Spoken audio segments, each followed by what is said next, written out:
Kolēģi, šobrīd es runāšu kā tautsaimniece.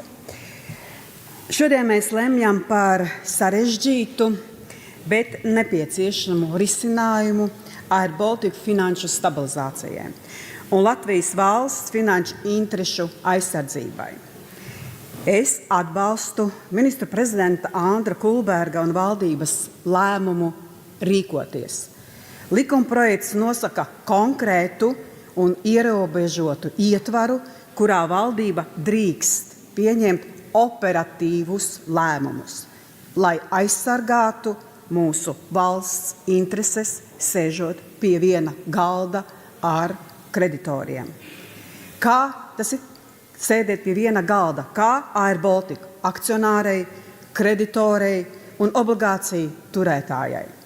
Taču atbalsts šim risinājumam nenozīmē, ka mēs aizmirstam, kā līdz šādai situācijai esam nonākuši. Ja šādi lēmumi būtu pieņemti pirms 2 gadiem, iespējams šodien mums nebūtu jālem krīzes režīmā. Jau toreiz tika uzdoti jautājumi par Air Baltica finanšu situāciju, pārvaldību un valsts ieguldījuma atgūšanas iespējām. Taču lēmumi tika atlikti, problēmas atliktas uz vēlāku laiku, bet sabiedrībai tika stāstīts par nākotnes izaugsmi, 100 lidmašīnām un nenovēršamo uzņēmumu akciju kotēšanu biržā. Es neatkāpjos no sevis paustā pirms 2 gadiem un šobrīd vēl uzskatu, ka darījums ar 380 miljonu obligācijām un procentu likmi 14,5 bez biznesa plāna tas nebija pareizs. 2 gadus Air Baltica padomei un valdei bija jāizstrādā reāls, skaitļos balstīts un izpildāms biznesa plāns.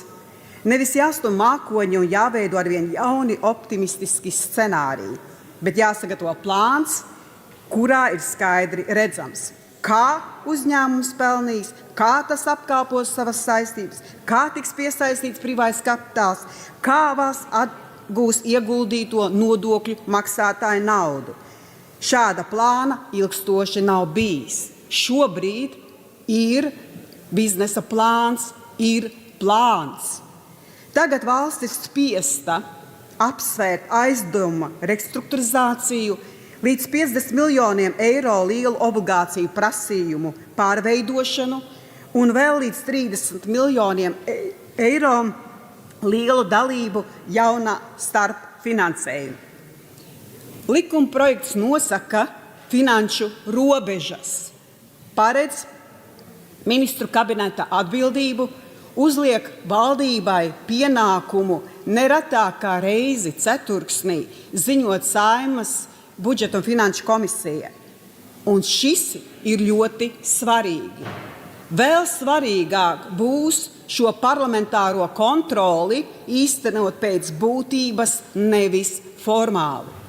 Jābūt pilnīgai informācijai par uzņēmumu naudas plūsmu, saistībām, finansējuma nosacījumiem, ķīlām un valsts ieguldījumu atgūšanas iespējām. Katram nākamajam solim jābalstās neatkarīgā finanšu un juridiskā izvērtējumā, ievērot Eiropas Savienības komercdarbības atbalsta prasības. Mums jāpasaka arī neērtā patiesība.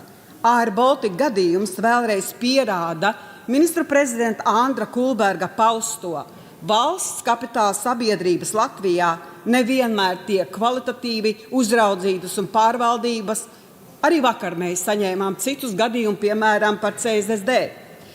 Šodien mēs rīkojamies, lai nepieļautu nekontrolētu krīzi, aizsargātu Latvijas sasniedzamību, tautsaimniecību un ļoti būtiski darba vietas un valsts jau veiktos ieguldījumus.